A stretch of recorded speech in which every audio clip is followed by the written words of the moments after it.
Hello! Resenha de volta e mais uma vez falando de quê? De aliança. A gente já estudou na última semana que a maneira como o Novo Testamento aborda a Antiga e a Nova Aliança acaba confundindo muita gente, fazendo com que muitas conclusões equivocadas sejam tiradas. Um dos versos que dá mais margem para esse tipo de conclusão equivocada é a afirmação de Paulo, lá em Gálatas 4, verso 29, onde ele diz: "Mas como então aquele que era gerado segundo a carne perseguia o que era segundo o Espírito, assim é também agora." Para entender melhor, você pode ler Gálatas 4, 21 até o 5, verso 1. Ou seja, resumindo Paulo aqui, ele caracterizou a antiga aliança como algo ligado à carne e à escravidão, o que impede os seus adeptos de receber a herança da vida eterna. Mas a gente já entendeu que o que ele estava descrevendo era a resposta experiencial que os antigos tiveram quando experimentaram a antiga aliança. Você lembra, né? As alianças por si só, elas eram históricas e a maneira como as pessoas respondem a essas alianças é chamada de experiência ou de aliança experiencial. Repetindo, o termo aliança histórica representa o ato de Deus conceder as alianças, e o termo aliança experiencial representa a nossa resposta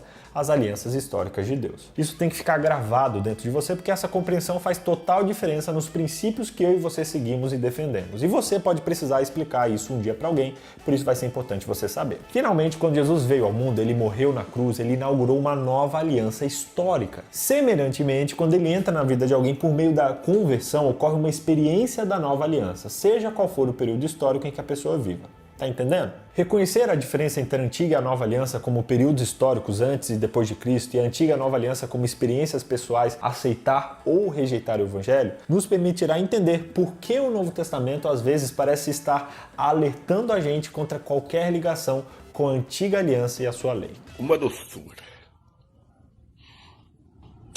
Desde a Aliança do Sinai, Deus deseja que as experiências com a aliança fossem de transformação interior. Ele não queria que as leis fossem gravadas apenas em tábuas de pedra, mas dentro do coração de quem as aceitasse. Porque já é manifesto que vós sois a carta de Cristo, ministrada por nós e escrita não com tinta, mas com o Espírito do Deus vivo, não em tábuas de pedra, mas em tábuas de carne do coração. Diferente do que muitos dizem a respeito da aliança, Deus não queria que ela fosse uma aliança de condenação e de morte, não. O objetivo dele era abrir os olhos e o coração da humanidade para que conseguíssemos compreender e aceitar o evangelho de maneira livre. Sem dúvida, gente, a nova aliança histórica ela tem muito mais glória do que a aliança do Sinai. Afinal, Cristo veio ao mundo para cumprir plenamente as promessas feitas na antiga aliança e realizar o seu completo e suficiente sacrifício expiatório por meio do qual os pecadores de todas as épocas históricas podem ser perdoados e salvos. Obrigado.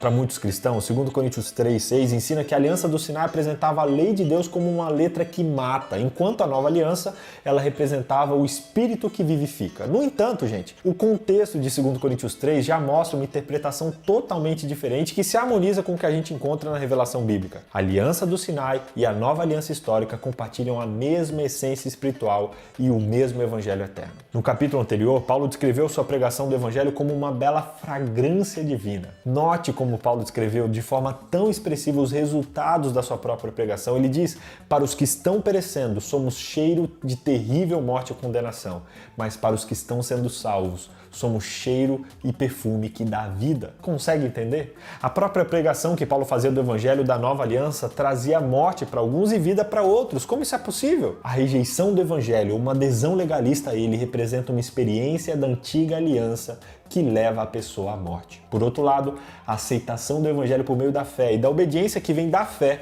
representa uma experiência da nova aliança e conduz à vida. O texto, então, de 2 Coríntios 3 não representa duas alianças históricas opostas, uma que Deus fez com o povo e outra que ele fez com a cruz. Não, esse capítulo afirma sempre que alguém que se converte ao Senhor, o véu da incredulidade dessa pessoa é retirado e ela passa da morte para a vida, não importando a aliança histórica sob a qual ela tenha vivido. Eu não entendi o que ele falou. Espero que tenha ficado cada vez mais claro para você que Jesus não veio para a Terra para contradizer ou desqualificar a aliança do Sinai. Não, ele inaugurou uma nova fase, uma continuação. Ponto. Tanto que a gente já viu em lições anteriores que esse acontecimento já era previsto desde o Antigo Testamento. Jesus precisava vir para continuar e completar o plano da aliança eterna. Quando entendemos de uma maneira equivocada uma verdade dessa, nós deixamos de absorver outros conceitos importantes que dizem respeito ao nosso desenvolvimento cristão. Não era a antiga aliança que conduzia a carne, o que cegava, o que fazia com que as pessoas não enxergassem Cristo, não. O que sempre nos segue e nos escraviza é e sempre será o pecado. Com esse pensamento, a palavra-chave da semana é contraste. O que vem à sua mente quando você ouve essa palavra e essa expressão baseado no que a gente estudou hoje? Contraste. Coloca aqui nos comentários o que você acha e também posta aí a sua rede semântica marcando RMT Play Oficial, Contexto Bíblico e também Vitor BJ.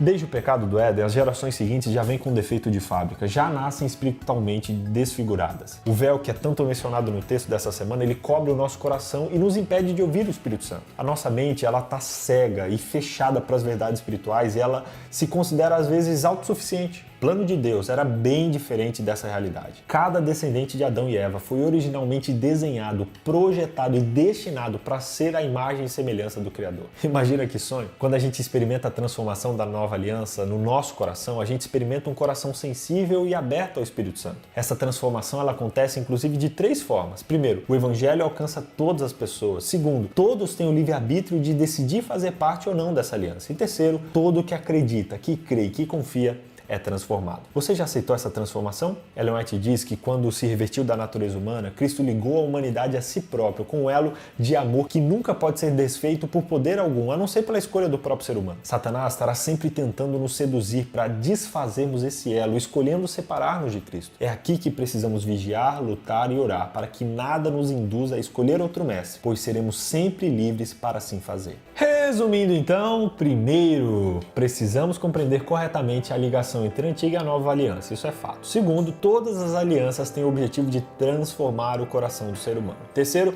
a antiga aliança não era uma aliança de condenação e morte. Quarto, uma aliança não anula a outra. Meu objetivo aqui hoje é te levar a entender que as alianças não se anulam, ao contrário, elas se completam. Sendo assim, permita-se hoje ser transformado pela experiência da nova aliança no seu coração. Aceite o sacrifício de Jesus por você, que representa Jesus assinando a sua carta de liberdade, e viva hoje novidade de vida. Eu quero fazer uma oração com você. Você aceita? Nessa oração eu quero pedir para Deus que transforme o seu coração através do Espírito Santo e através da nova aliança. Se você aceita fazer essa oração, repita comigo: Senhor, eu lhe aceito e refaço hoje o meu compromisso e a minha aliança contigo.